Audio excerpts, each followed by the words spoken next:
বোম্বাই মরিচ কিংবা নাগা মরিচ, আস্ত নাগা মরিচ দিয়ে আস্ত রসুন দিয়ে হাঁড় চিকেন রান্না।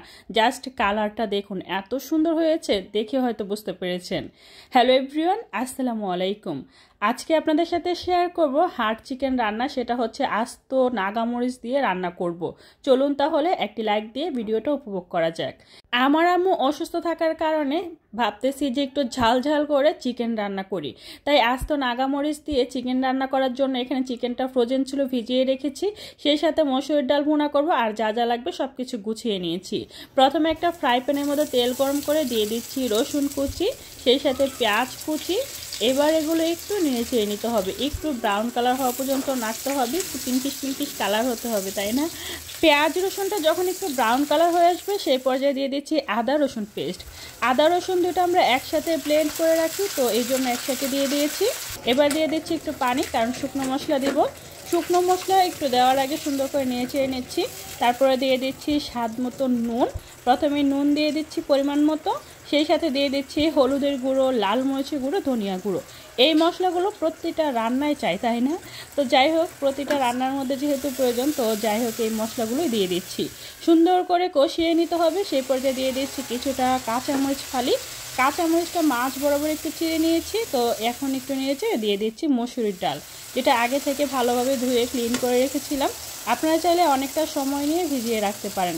যাই হোক, এখন আমি সবগুলো ডাল দিয়ে খুব ভালোভাবে নেড়ে চেড়ে কষিয়ে নিতে হবে। আজকে এই মসুর ডাল ভুনা করব, আর সেই সাথে নাগা মরিচ দিয়ে আস্ত রসুন দিয়ে হাঁড় চিকেন রান্না করব।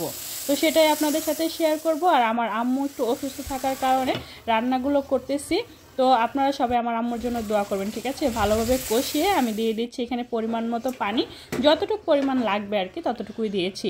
ডাল রান্না তো সবাই পারেন, তাই না? তাই দেখানোর কিচ্ছু নেই, তারপরেও দেখিয়েছি, কারণ আমি যেহেতু ডেইলি ব্লগ করি, তো যাই করলাম তাই শেয়ার করলাম। তো এবার আমি ঢাকনাতে ঢেকে দিয়েছি, আর ফাইনালি লাস্ট পর্যায়ে কিছুটা ভাজা জিরে গুঁড়ো দিয়ে দিচ্ছি। তারপরে দিয়ে দিচ্ছি কিছুটা ধনিয়া পাতা কুচি। এই তো দেখতেই পাচ্ছেন, একদম লাস্ট পর্যায়ে কিন্তু এগুলো দিবেন। আমি অনেকটাক্ষণ রান্না করে নিয়েছিলাম, সেটা আর দেখালাম না। তো লাস্ট পর্যায়ে এগুলো দিয়ে একটু নেড়ে চেড়ে নিচ্ছি, আর ফাইনালি আমার রান্নাটা ডান। এবার আমি মসুরের ডালটা নামিয়ে নিচ্ছি। এটা নামিয়ে আমি যেটা করব, আরও একটা ফ্রাই প্যান চুলায় বসিয়ে দিয়েছি, তেল গরম করে দিয়ে দিচ্ছি বেশি করে পেঁয়াজ কুচি। বেশি করে দেওয়া যাবে না, কারণ পেঁয়াজের প্রচুর দাম। তারপরে যতটুকু লাগে ততটুকু অবশ্যই দিতে হবে, তাই না? তো যাই হোক, পেঁয়াজ কুচিটা আমি তেলের মধ্যে দিয়ে একটু ভালোভাবে নেড়ে চেড়ে নিচ্ছি। আর তেলের পরিমাণটা আমি মোটামুটি দিয়েছি, খুব বেশি দিইনি, কারণ বেশি তেল খাওয়া যাবে না। তো পেঁয়াজটা একটু সফট হয়ে এসেছে, দেখতেই পাচ্ছেন অনেকটা সুন্দর করে। আর নতুন পেঁয়াজ বলে এত বেশি কুচি করে কাটতে পারি না। তো যাই হোক, এখন আমি যেটা করব, এখানে আদা রসুন পেস্ট দিয়ে দিচ্ছি, একদম চামচ ভর্তি করে 3 টেবিল চামচ দিয়ে দিচ্ছি। তারপরে আবার একটু নেড়ে চেড়ে নিচ্ছি, আর এটা একটু তেল পেঁয়াজের মধ্যে সুন্দর করে ভেজে নিচ্ছি। তারপরে আমি যেটা করব, এটা ভাজা হয়ে গেলে এখানে মশলাগুলো দিয়ে দিব। সেই যে আগের মতো পরিমাণ মতো পানি দিয়ে দিব এবার শুকনো মশলা, যেমন হলুদের গুঁড়ো, লাল মরিচের গুঁড়ো, তারপর হচ্ছে ধনিয়া গুঁড়ো ও স্বাদ মতো নুন। এই মশলাগুলো তো অবশ্যই দিতে হবে, তাই না? তো প্রত্যেকটা মশলা আমি পরিমাণ মতো দিয়ে দিচ্ছি।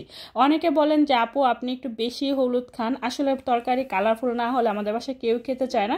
সবার টেস্ট আর একরকম না, সবাই তো আর পরিমাণ মতো মানে হলুদটা এত বেশি কম বেশ করে খায় সবাই, এরকম, তাই না? তো যাই হোক, এখানে আমি কিছুটা গরম মশলা গুঁড়ো দিয়েছিলাম, আর এই গরম মশলার ভিডিওটা কিন্তু আপনাদের সাথে শেয়ার করেছি। যারা এখনও দেখেন নাই, চাইলে আমার চ্যানেলে বা পেজে দেখে নিতে পারেন, ঠিক আছে? তো এই যে এখন আমি চিকেনগুলো দিয়ে দিচ্ছি, আর এটা হচ্ছে হাড় চিকেন, ওই যে পাকিস্তানি মুরগিগুলো বলে না, লাল মুরগি নাকি, তো ওইটা। এটা অনেক বেশি শক্ত হয়ে থাকে, তো আমার আম্মু বলতেছিল প্রেশার কুকারে বসানোর জন্য। আর প্রেশার কুকারে রান্না করলে না প্রপারলি দেখানো যায় না, তাই আমি ফ্রাই প্যানে রান্নাটা করতেছি। তো এই যে দেখুন, কালারফুল একদম সুন্দর হয়েছে, তাই না?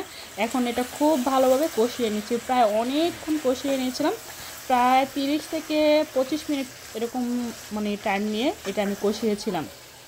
আর চিকেন বলেন, বিফ বলেন, এই রান্নাগুলো যত ভালোভাবে কষাবেন ভিতরে তত ভালো করে মশলা ঢুকবে, আর খেতেও অনেক বেশি ভালো লাগবে।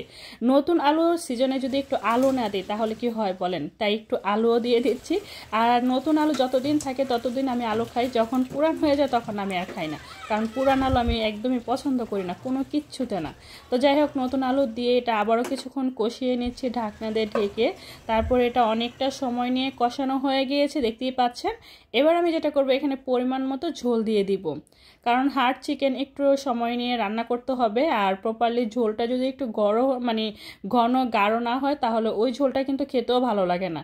তাই যাই হোক, পরিমাণ মতো ঝোল দিয়ে আমি সুন্দর করে ঢাকনা দিয়ে ঢেকে দিচ্ছি আর পর্যাপ্ত সময় নিয়ে রান্নাটা করে নিচ্ছি। অনেকটা সময় নিয়ে রান্নাটা করে নিচ্ছি, আপনারা হয়তো কালারটা দেখে বুঝতে পারতেছেন, আর তরকারির গ্রেভিটা দেখলে হয়তো বুঝতে পারবেন যে কতটা সময় নিয়ে রান্না করতেছি।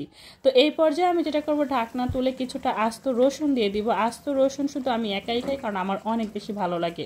তো আস্ত রসুন দিয়ে আবার একটু নেড়ে চেড়ে দিচ্ছি, কারণ রসুনগুলো একটু ডুবিয়ে নিতে হবে।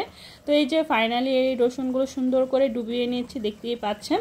তো এই পর্যায়ে আমি যেটা করব, ভাজা জিরা ও গরম মশলাগুলো আবারও পরিমাণ মতো দিয়ে দেবো লাস্ট পর্যায়ে। তারপর আবারও ঢাকনা দিয়ে ঢেকে দিচ্ছি। এটা আমি দেখিয়ে দিচ্ছি, একটু ডাল রান্না করেছিলাম, যে ডালের কালারটা কেমন হয়েছে দেখুন, কালারটা দেখুন শুধু কত সুন্দর হয়েছে। আর আমার আম্মু বলতেছে জ্বরের মুখে, তারপর বলছে যে ডালটা নাকি অনেক মজা হয়েছিল। যাই হোক, আম্মুর মজা হয়েছে সেটাই অনেক। এখন আমি আবারও যেটা করব, কিছু নাগা মরিচ দেবো। এটা অনেকে বোম্বাই মরিচ বলে, আবার অনেকে নাগা মরিচ বলে। তো মরিচগুলো এত বেশি ঝাল ছিল কি বলবো। তো আস্ত কিছু নাগা মরিচ দিয়ে দিচ্ছি এই পর্যায়ে, দিয়ে একটু আমি নেড়ে চেড়ে দিচ্ছি, কারণ মরিচগুলো একটু ডুবিয়ে রাখা হবে। আপনারা চাইলে বটুটা ফেলে দিতে পারেন, তো আমি এইভাবে দিয়েছি। বটু ফেলে দিলে হয় কি একদম গলে যাবে, আর বটুটা ফেলে না দিলে এরকম সুন্দর আস্তই থাকবে। তো ঢাকনা দিয়ে ঢেকে দিচ্ছি আর পরিমাণ মতো অনেকটা সময় নিয়ে সুন্দর করে রান্না করে নিচ্ছি, মানে যতটুকু ঝোল রাখবো গ্রেভিটা রাখবো। এই তো ফাইনালি আমার রান্নার ডান। দেখুন কালারটা দেখুন কত সুন্দর হয়েছে, তাই না? যে কোনো জিনিস আপনি যদি দেখতে সুন্দর না হয় খেতেও ভালো লাগবে না, দেখতে সুন্দর হলে খেতেও ভালো লাগে, এটা কিন্তু অবশ্যই মানতে হবে, তাই না?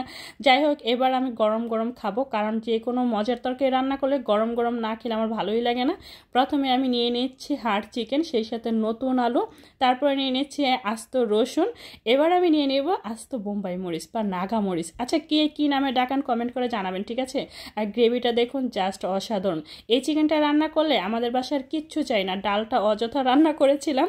তো এবার আমি নিয়ে নিচ্ছি অনেকগুলি শসা, কারণ আমি তো অনেক বেশি গুলোমুলো, একটু শসা তো খেতেই হবে। তো ডালও নিয়েছি, আসলে ডালটা আমার খাওয়াই হয়নি। এই তো প্রথমে গরম ভাতের সাথে গ্রেভিটা খুব ভালোভাবে মাখিয়ে নিচ্ছি, সেই সাথে নিয়ে নিচ্ছি আস্ত রসুন। রসুনগুলো দেখতে পাচ্ছেন কত সুন্দর করে খুলে এসেছে। আর নিয়েছি বোম্বাই মরিচ কিংবা নাগা মরিচ। এই মরিচের যেই সুন্দর একটা স্মেল, উফ কি বলবো। আপনারা মরিচের ঘ্রাণে এক প্লেট ভাত কিন্তু পেট ভরে খেয়ে ফেলতে পারবেন, যারা ঝালখোর তো তাদের জন্য। এই নাগা মরিচটা খেয়ে আমার মুখে তো অনেক বেশি শান্তি লাগছে, বাট পেটের অশান্তি কি বলবো। আচ্ছা, ভিডিওটা কেমন লাগছে অবশ্যই কমেন্ট করে জানাবেন, ঠিক আছে? ভালো লাগলে লাইক কমেন্ট শেয়ার করতে ভুলবেন না। প্লিজ চ্যানেলটা সাবস্ক্রাইব করে রাখবেন, আর পেজে লাইক ফলো দিয়ে সবসময় সাপোর্ট করবেন। আর আপনাদের লাইক কমেন্ট শেয়ার আমাকে সবসময় কিন্তু নতুন নতুন ভিডিও দেওয়ার অনুপ্রেরণা যোগায়। তো আজকে এই পর্যন্তই, সবাই ভালো থাকবেন, সুস্থ থাকবেন। আল্লাহ হাফেজ।